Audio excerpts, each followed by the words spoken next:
மீனா என்ன பண்ணுறாங்க, அத்தைக்கு கொண்டு போகிற சாப்பாடு, அதாவது விஜயா கொண்டு போகிற சாப்பாடை தெருவில் இருக்கிறவங்களுக்கு கொடுத்துட்டு போயிடுறாங்க. அவங்களுக்கு பிரியாணி வாங்கிட்டு போயிடுறாங்க. அவங்களுக்கு உடம்பு முடியாமல் போயிடுது. வீட்டில் வந்து விஜயா கேட்குறாங்க, இன்றைக்கி என்ன சாப்பாடு, எல்லோரும் நல்லா பிரியாணி சாப்பிட்டீங்களா அப்படின்னு கேட்குறாங்க. அதுக்கு அவர் அண்ணாமலை சொல்கிறாரு, பிரியாணியா, நாங்கள் சாப்பிட்டது கீரை கூட்டம் இதுவும் தான் சாப்பிட்டோம், சாம்பார் சாதம் தான் சாப்பிட்டோம் அப்படிங்கிறாரு. எனக்கு பிரியாணி வாங்கிட்டு வந்து கொடுத்தா இவ என்னமோ லேட் ஆகிடுச்சின்ட்டு அப்போ உண்மையை சொல்லிடுறாங்க. மீனா சொல்லும்போது, என் வீட்டு சாப்பாடு தான் உனக்கு கிடச்சிச்ச பிச்சைக்காரவங்களுக்கெல்லாம் போடுறதுக்கு அப்படின்னு சொல்கிறாங்க. விஜயா இந்த மாதிரிலாம் பேசுகிறத நிப்பாட்டு. யார் சாப்பாடாக இருந்தால் என்ன, அதை ஒருத்தவங்களுக்கு பசியோடு இருக்கிறவங்களுக்கு கொடுக்குறது எவ்வளவு நல்லது தெரியுமா, அது எங்கே உனக்கு தெரிய போகுது அப்படிங்கிறாரு அண்ணாமலை. இங்கே மனோஜுக்கு வந்து மொட்டை கடிதாசி வருது. அதை படிச்சுட்டு மனோஜ் கிறுக்கு பிடிச்சி போய் அலைகிறாரு. அந்த லெட்டரை போட்டதே ரோஹிணி தான். அதாவது ரோஹிணி வந்து நித்யா கிட்ட சொல்லி இந்த மாதிரி மிரட்டிக்கிட்டே இருக்கணும், மனோஜை வந்து எப்போவுமே கலக்கத்திலே வச்சுருக்கணும், ஒரு பயத்திலேயே வச்சுருக்கோண்டி, அதுக்கு என்ன ஐடியா பண்ணலாம் அப்படின்னு சொல்லும்போது நித்யா அந்த மாதிரி ஐடியா சொல்கிறாங்க. இந்த ஐடியா வச்சு ஒரு ஆள் மூலியமாக அந்த லெட்டரை வந்து நித்யா வந்து ஒரு ஆளை ஏற்பாடு பண்ணி நித்யா வந்து அந்த லெட்டரை வந்து கடைக்கு கொடுத்து விட்டாங்க. இதை பார்த்துட்டு மனோஜுக்கு பயத்திலே இருக்கிறாங்க. இதை பார்த்துட்டு ரொம்ப சந்தோஷப்படுது ரோஹிணி. இந்த மாதிரி இருந்தால் தான் நம்மளுடைய வாழ்க்கையை பற்றி இவன் கேட்க மாட்டான், நம்ம என்ன பண்ணுறோம் ஏது பண்ணுறோன்னு கேட்க மாட்டான், நம்ம பியூட்டி பார்லரும் போயிடுச்சு, அதனால் இவனை கொஞ்சம் பயத்திலே வச்சுருக்கணும், இவனை வந்து நம்ம விஷயத்தில் தலையிடாமல் வச்சுருக்கணும் அப்படின்னு சொல்லிட்டு 2 பேரும் நித்யாவும் இது ரோஹிணியும் பேசிக்கிட்டு இருக்காங்க. அதை அப்படியே லெட்டரில் எழுதி அனுப்பி விட்டாங்க. இந்த மாதிரி தற்கொலை பண்ணிக்குவே, தம்பி வந்து கொலைக்காரன் ஆவான். அது மனோஜ் என்ன நினச்சிக்கிட்டாரு, தம்பி கொலைக்காரன் ஆவானோடனே முத்து தான் கொலைக்காரன் ஆக போகிறான், அவன் தான் ஏற்கனவே ரவுடியாச்சு அப்படின்னு நினச்சிக்கிறாரு மனோஜ். ஆனால் வந்து நடக்க போகிறதே வேறு, அது மனோஜுக்கு தெரியலை.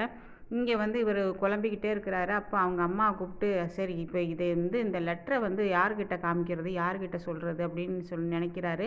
அப்போ முத்துக்கிட்ட சொல்லும்போது, போடா லூஸு, சும்மா மொட்டை கடைதாசி எவனோ போட்டுறதுக்குனா இதுக்கெல்லாம் குழம்பிக்கிட்டு கிடக்கிற போடா அப்படிங்கிறாரு. அதுக்கு மனோஜ் சொல்கிறாரு, இல்லைடா முத்து, இதில் தம்பி கொலை பண்ணுவான்னு போட்டிருக்குடா அப்படின்னு. உனக்கு தம்பி நான் மட்டும்தான் இருக்கிறேன்னா, இன்னொருத்தன் இருக்கிறான்டா ரவி, அதையும் யோசனை பண்ணு அப்படின்னு சொல்லிட்டு குழப்பி விட்டு போயிடுறாரு முத்து பாட்டுக்கு. ஆமாம் இல்லை, ஆமாம் ரவி இருக்கிறான்ல, ரவி என்ன கொலை பண்ண போகிறானோ, அதனால தான் எதுவும் பண்ண போகிறானோ, ரோஹிணி எதுவும் பண்ண போகிறானோ அப்படின்னு பயத்திலே இருக்கிறாரு. அப்போ விஜயா கூப்பிட்றாரு ஃபோனில். நடுராத்திரி 12 மணிக்கு என்ன பண்ணுறாரு, இந்த செய்தியை நம்ம யாருக்கு சொல்லலாம் அப்படின்னு நினைக்கிறார் மனோஜ்.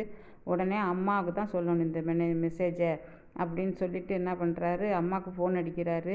இப்போ யார் ஃபோன் அடிக்கிறா விஜயா, அதை மூடி வச்சுட்டு ஃபோனை மூடி வச்சுட்டு தூங்கு அப்படின்னு அண்ணாமலை சத்தம் போடுறாரு. ஆமாம் இவர் ஒருத்தவர் அப்படின்னு சொல்லிட்டு ஃபோனை பார்க்குறாங்க. அதில் மனோஜ்கிட்டேருந்து தான் கால் வருது. உடனே இவனுக்கு வேறு வேலையே இல்லை, எந்த நேரம் கூப்பிட்றது, பகல்லாம் உட்காந்துன்னு தான் பேசலை இவன், இப்போ எதுக்கு அர்த்தராத்திரியில் கால் பண்ணுறான் அப்படின்னு சொல்லிட்டு எடுக்கிறாங்க.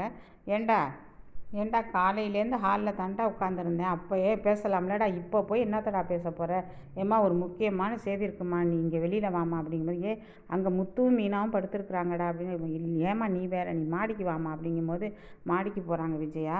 இங்கே வாமா ஒரு முக்கியமான செய்தி. என்னடா செய்தி, இப்போ எனக்கு ஒரு மொட்டை லெட்ரு வந்திருக்குமா அப்படின்னு. அதுதான் ஏற்கனவே வந்துருச்சடா, மறுபடியும் ஏன்டா வருது அப்படின்னு கேட்குறாங்க. மறுபடியும் வந்திருக்குமா, இதை படிச்சுப்பார் அப்படின்னு சொல்லிட்டு கொடுக்குறாரு மனோஜ். அதை வந்து என்னத்தடா படிக்க சொல்கிற, இதில் என்ன இருக்குது அப்படி, நீ ஒரு வீணாக போனவன் போ அப்படின்னு சொல்லிட்டு படிக்க மாட்டேங்கிறாங்க. ஏம்மா படித்து பாருமா, அப்போ தாம்மா தெரியும் உனக்கு அப்படின்னு சொல்லும்போது, படித்து பார்க்கும்போது எடுத்ததுமே உங்கள் அம்மாவுக்கு மாரடைப்பு வரும் அப்படின்னு சொல்லி போட்டதுமே இவங்க பேப்பரை பறக்க விட்டுறாங்க. என்னடா இப்படி போட்டிருக்கு அப்படின்னு கேட்குறாங்க. எம்மா நீ அடுத்ததை படிக்குமா அப்படிங்கும்போது, உன் தம்பி கொலைக்காரனாவான் அப்படின்னு போட்டிருக்கு. அடுத்தது நீ தற்கொலை செய்து கொள்வாய் அப்படின்னு போட்டிருக்கு. இதை பார்த்துட்டு கலங்குது விஜயாவுக்கு, வேர்லாம் கலங்குது. என்னடா போட்டிருக்கு இதில், என்னடா இப்படி சொல்கிறாங்க, உன் தம்பி கொலைக்காரனாவனா முத்துவாடா இல்லை ரவியாடா, யாருடா, அதை தாம்மா நான் முத்துக்கிட்ட போய் கேட்டேன். முத்து சொல்கிறான், ஏன்டா நான் மட்டும்தான் இருக்கிறேன்னாடா உனக்கு தம்பி, இவன் இருக்கிறான்லடா ரவி இருக்கிறான்லடா, ஏன்டா என்கிட்ட வந்து இதை மாதிரி பேசுகிற, இதெல்லாம் சுத்த பொய்யிடா, இதெல்லாம் நம்பாதடா, உன்னை யாரோ மிரட்டுறாங்க, நீ வந்து நிம்மதியாக இருக்கக்கூடாது, நீ கடை வச்சு பெரிய ஆள் ஆகக்கூடாதுன்னு சொல்லிட்டு உன்னை வந்து யாரோ மிரட்டுறாங்கடா, இதெல்லாம் நம்பாதீங்க அப்படின்னு அவன் சொல்கிறான்மா அப்படின்னு சொல்லுமா. அவன் சொல்கிறது உண்மை தான்டா, இதெல்லாம் நம்பாதடா, இதெல்லாம் சும்மாடா. அப்போ நீ வந்து உனக்கு மாரடைப்பு வரும்னு போட்டிருக்கு, அது சும்மாவாம்மா, எல்லாமே அவன் முத்து சொல்கிற மாதிரி உன்னை மிரட்டுறதுக்கு தாண்டா எவனோ பண்ணியிருக்கிறான், ஆனால் இது உண்மை இல்லைடா, இது யாரோ உன்னை மிரட்டுறாங்க, நீ கடை வச்சிருந்தது பிடிக்காம நீ வந்து ஷோரூம் வச்சுருக்கிறீல்ல, அது பிடிக்கலடா எவனுக்கோ, அதாண்டா இப்படி செய்கிறான், யார் உனக்கு எதிரி அப்படின்னு சொல்லும்போது, எனக்கு யாரும் எதிரி இல்லைம்மா, அப்படின்னு சொல்லுமா. அப்போ ரோஹிணிக்கு யாரும் எதிரி இருக்கிறாங்களோ அவத்தாம்மா நின்று பேசுகிறா, ஓரமாக நின்று யார்கிட்டயே பேசுகிறாம்மா. என்னான்னு கேட்டால் ஒன்றும் இல்லை, கிளைண்ட்டுன்னு எப்போ பார்த்தாலும் சொல்கிறாம்மா. அப்படின்னு இருக்கட்டும் பொழுது விடியட்டும், நான் ரோஹிணிக்கிட்ட கேட்குறேன் அப்படின்னு சொல்லிட்டு விஜயா என்ன பண்ணுது, இப்போ போய் பாடு அப்படின்னு சொல்லிட்டு பொழுது விடிஞ்சதும் ரோஹிணி இங்கே வா அப்படின்னு கூப்பிடுறாங்க. ரோஹிணி வந்ததும் என்ன ஆண்டி அப்படின்னு ரோஹிணி கேட்குது. ஆமாம், நீ யார்கிட்டையும் மனோஜை பற்றி சொன்னியா? ஏன்னா மனோஜை பற்றி தான் எல்லாருக்கும் தெரியுமே ஆண்டி, என்ன சொல்ல போகிறேன். மனோஜுக்கு இப்போ ஒரு மொட்டை கடிதாசி வந்திருக்கு.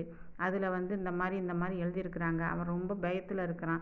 அதனால் உன்னோட யாரும் கிளைண்ட் இந்த மாதிரி பண்ணியிருக்காங்களோ என்னமோ அப்படின்னு கேட்குறாங்க. நீ எப்போதும் கடையில் இருக்கிறதுனால கிளைண்ட்டை பார்க்க மாட்டேங்கிறீல, அதனால் மனோஜுக்கு தொந்தரவு கொடுக்குறாங்களோ என்னமோ அப்படின்னு சொல்லும்போது, அதெல்லாம் இல்லை ஆண்டி, இதெல்லாம் சுத்த